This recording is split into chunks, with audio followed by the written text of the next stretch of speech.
Hey, how's it going, everyone? Hey, how you guys doing tonight? Awesome, glad to hear that. Hey, thanks. It just grows on me. I'm really curious. I want to know, what are some of the things you guys talked about? So what is something that one of you lost? Anyone? Anyone willing to talk about it? What's one thing? Anyone? You guys just know where everything is. What's up? Your phone. Oh, the worst, right? You're like, suddenly you're reaching in cracks of a couch you never knew were there, right? Yeah, what else? What I hear? Game Boy Color. Dude, yeah, this small, old school. I love it. I love it. What else?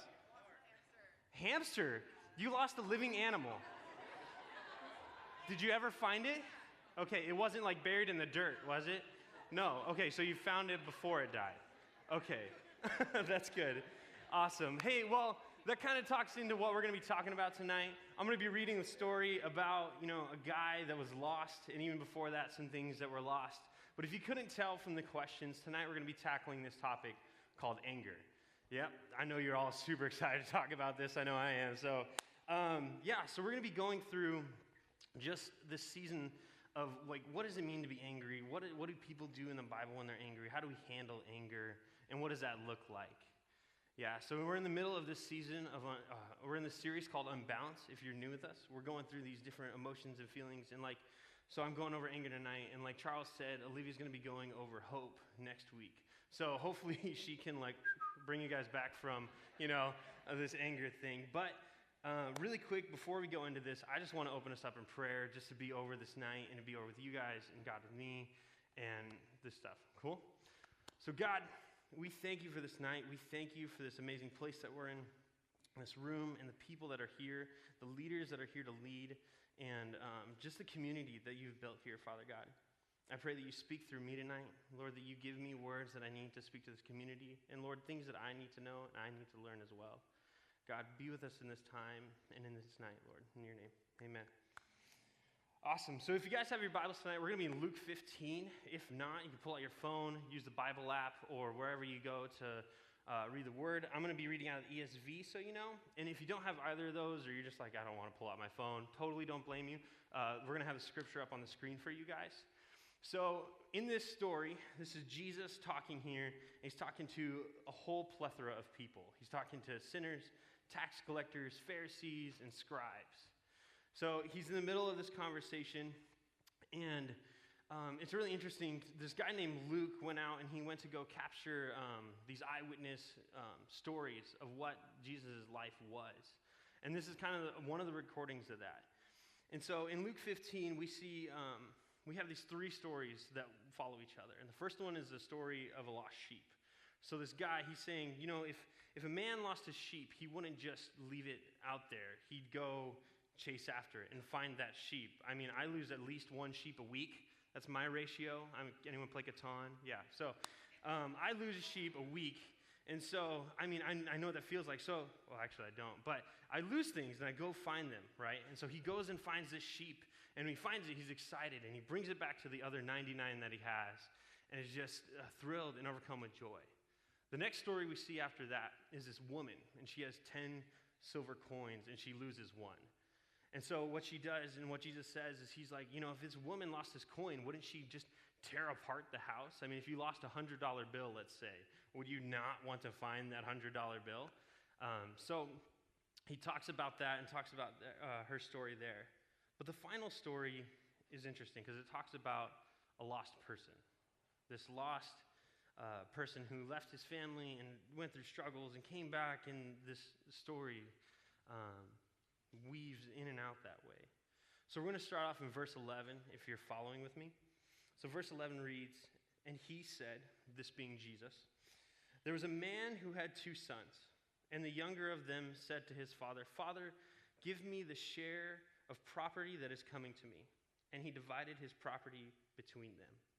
So let's take a step back really quick. See, I kind of want to approach this chunk by chunk, because I feel if we were to rush through this, we wouldn't get the depth of some of these things that's going on. So this son here says to his dad, "Hey, I want you dead." Right? He's like, "Oh, okay." And so, if I was a dad, if I was a father at that point, I'd be like, what did I do?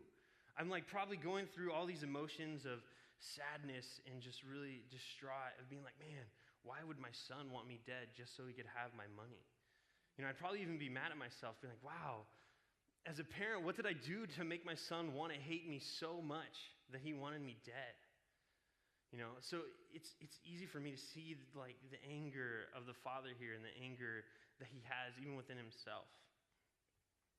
So let's read what the son does with that. So in verse 13, not many days later, the younger son gathered all he had and took a journey into a far country. And there he squandered his property in reckless living. And when he had spent everything, a severe famine rose in the country, and he began to be in need. So he went and hired himself out to one of the citizens of that country, who sent him into the fields to feed pigs. And he was longing to be fed with the pods that the pigs ate, and no one gave him anything. But when he came to himself, he said, how many of my father's hired servants have more than enough bread, but I perish here with hunger? I will arise and go to my father, and I will say to him, Father, I have sinned against heaven and before you. I am no longer worthy to be called your son. Treat me as one of your hired servants. So the younger son gets to this point where he's like, man, I'm going to take my money. I know what I'm doing. He's like, all right, I got this. I'm going to go buy a sweet chariot, put some sick neon lights underneath, and put like the rims that make the wheels look like they're still spinning. Totally sure they had those. But he just goes waste his money, whether it's on prostitutes or drinking or gambling. He may have even be smart. He might have tried to buy some property and try to farm the land and cultivate it, but never was able to get anything. It doesn't really say what he did, but we know that he wasted his money. He wasted this chance. And now here he is, sitting, working for a guy, running out of money, and is feeding pigs and wishing he could eat what the pigs are eating. I mean, how like sad and mad at himself would he have been? He's like, dang it, I blew it. I thought I knew what I was doing. I thought I knew what was right with that money that I asked for and the money that I was given. And yet here I am eating out of this, wanting to eat what these pigs are eating. See, but the thing is, he takes that anger and that like self-deprecation, and he just swallows it, and he swallows that anger, and he swallows that pride, and he's like, you know what? I'm going to go back to my dad. Because, even if my dad doesn't accept me as his son anymore, I can at least be his servant, and I can at least get some bread to eat. I can at least earn enough money to not go hungry. So let's see what happens when he goes to do this. So in verse 20, and he arose and came to his father. But while he was still a long way off, his father saw him and felt compassion, and ran and embraced him and kissed him. And the son said to him, Father, I have sinned against heaven and before you. I am no longer worthy to be called your son. But the father said to his servants, Bring quickly the best robe and put it on him, and put a ring on his hand and shoes on his feet. And bring the fattened calf and kill it, and let us eat and celebrate. For this is my son who is dead and is alive again. He was lost and is found. And they begin to celebrate. Awesome, right? Here we have the dad just seeing his son and just forgetting about what his son had said to him, forgetting about the difficulties that he had to go through of having his son work the field or work with the servants and having to work harder for that, and just willing to accept his son coming back home. And I mean, just like all the other stories, something was lost, it was found, and then they celebrated. The same thing here. The son was lost. He didn't know what he was thinking about. He didn't know what he was doing. He thought he had it all together, and so he wandered away. And then he was lost from his family. And then when he came back home, he was found. His dad was so excited. They start throwing a party. They start celebrating. He's like, in a world where you don't have communication or anything, it's like, man, he's gone for good. But he was found. So everyone at this time had to have been celebrating. Or were they? See, at the beginning of this, in verse 11, Jesus said there was a man who had 2 sons. So far, we've only seen the younger son and what's happened to him. So in this next part of the story, we get to see how the older son reacted in this. So verse 22. Now his older son was in the field, and he came and drew near to the house. He heard music and dancing, and he called to one of the servants and asked what these things meant. And he said to him, "Your brother has come, and your father has killed the fattened calf, because he has received him back safe and sound." But he was angry and refused to go in. His father came out and entreated him. But he answered his father, "Look, these many years I have served you, and I have never disobeyed your command. Yet you never gave me a young goat that I might celebrate with my friends. But when the son of yours comes home, who has devoured your property with prostitutes, you killed the fattened calf for him." Can you feel that tension and that anger? I mean, if I was the older son, I would just be sitting there like, "What the heck, Dad? Here I am. I've been working this whole time for you. I've been out every day in the field, in the crops, with the animals, with your servants, doing work. And then when I want to go celebrate with my friends, oh, no, you can't have anything. I can't even get a goat to celebrate with my friends. I can't go out and party with them. But here I am every day, serving you, doing what you ask.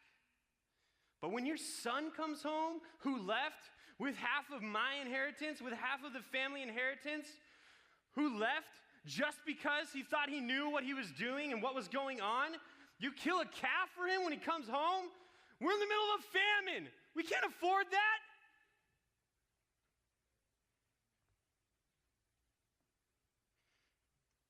How's that fair? How's that fair to that older son?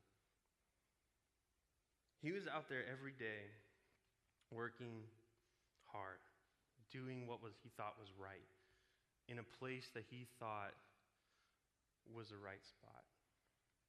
See, growing up, the story always stopped after the son got home from me. It never went on. And frankly, I had a hard time relating. Because I wasn't the younger son. I grew up a middle child. My older sister was a wreck. She would always run off in the middle of the night. She would be involved with drinking and partying and smoking marijuana and just doing dumb things. I mean, at one point, she had met some guy through one of her friends, moved out to California, and she came out here and got married to the guy behind my family's back, had kids with him. Yet, when she was in trouble and when she needed something, she came home just like that. My parents welcomed her into the house. They took the room that my brother was sleeping in. My brother had to sleep in my room at that time. How's that fair? How's that fair to my brother or I? Or how's it fair that my brother, every day when he got home from school, would be a bum and just play video games or just talk to his friends or just do whatever the heck he wanted to, would get bad grades in his classes but never got in trouble? How come after he and I graduated college, when I went to community college, I was getting good grades, I was working 25 to 32 hours, I was going to church every Sunday, and here he was struggling to get out of bed every morning, failing his classes, not having to do work, not paying the bills that my parents had me paying, but he was still loved, he still had a place to sleep. See, I struggle with this kind of anger sometimes because I wonder, man, I'm doing everything right. I'm off to college. I'm going to school. I'm pursuing a full-time position in ministry. I feel like I'm following God's will. And, it's like I'm doing the best I can to make my parents proud, to make myself happy, to please God. But it never seems like enough sometimes. It never seems like enough. And I just get mad at myself because I hear, "Oh, Blake, your brother's back home again. Not paying the bills or anything, but whatever, it's fine." That's cool, Mom and Dad. I got to work, 25 hours this week to, get groceries, but that's fine. So here I am in this spot. Some of you tonight might be able to relate to that younger brother. where he was able to think he knew what he had and always feel welcomed home, always feel in a place that he could be loved and accepted. Some of you guys might be that older brother. You might feel like, hey, I've done everything I can, right? I've done what I thought was good. But here I am, still working hard and not being noticed. Some of you guys just might be angry at some of the things somebody else has done to you, right? So when the younger son left, they left the older son to do all the work. Maybe in the midst of your life, someone's left you, or someone has abandoned you. And it's not fair, and I'm sorry. But we can't let that anger define us.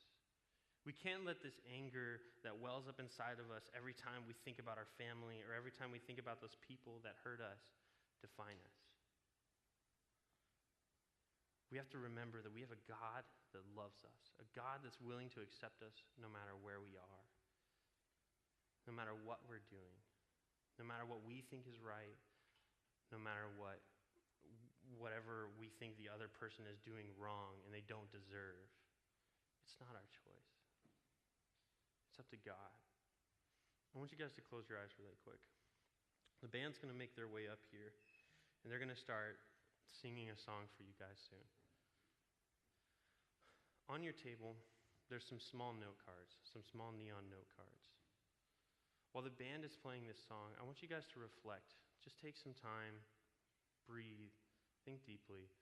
What are some of these things that are making you mad? Maybe it's a person, maybe it's a company, maybe it's your work, maybe it's school. Whatever it is, take some time, write it down on that card. And when you write it down on the card, find some time, just sit there and pray over it. So some of you guys might just want to go right into worship and sing. Great, do it. Some of you guys might need to take some time and pray by yourself about some of these things that are making you angry. As we're going into a time right now of going into the holidays, we don't know how we're going to act, how we're going to be treated. When you're done praying for those things, I encourage you to bring that card and bring it up on the stage. Just put it right on the edge of the stage anywhere. And leave that anger here. Don't leave this place with that anger. If you guys need someone to pray for you, there are going to be people along the sides, possibly in the back, with blue glow sticks. Find someone. You don't have to tell them everything. You don't have to tell them what you're going through. They just want to pray for you. They just want to be there for you. So as we enter this time of worship, ponder that. Soak in that. See what that anger is, and bring that anger to God.